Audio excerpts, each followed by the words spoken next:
இனிய காலை வணக்கம் அன்புக்குரிய மாணவர்களே. இன்றைக்கி ஒரு அற்புதமான குறள் பார்க்கலாம். உயர்வகலம் திண்மை அருமை இந்நான்கின் அமைவரன் என்றுரைக்கும் நூல்.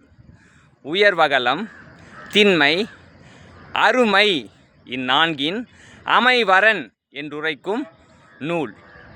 எப்பவுமே நம்ம ஒரு விஷயத்தை தெரிஞ்சுக்கணும், ஒரு விஷயத்தோட சிறப்பு தெரிஞ்சுக்கணும் அப்படின்னா சிறந்த நூலில் தான் அந்த விஷயத்தை தெரிஞ்சிக்க முடியும். ஏன்னா அறிவுடையவர்கள்லாம் தனக்கு தெரிஞ்ச விஷயத்த நூல்கள் மூலிமா பதிவு பண்ணி வைப்பாங்க. இப்போ ஒரு அரண் அப்படின்னா அரணுக்கு 4 விஷயம் முக்கியம் அப்படின்றாரு வள்ளுவ பெருந்தகை. ஃபஸ்ட்டு உயரம், இரண்டாவது அகலம், உயரமாக இருக்கணும் அரண். அரண்னா கோட்டை சுவர்னு வச்சிங்களேன். அந்த கோட்டை சுவரானது உயரமாக இருக்கணும், அகலமாக இருக்கணும், வலிமையாக இருக்கணும் அப்படின்றார். வலிமையாக இருக்கணும், அது மட்டும் இல்லாமல் அருமையாகவும் இருக்கணும். அருமைனா என்ன?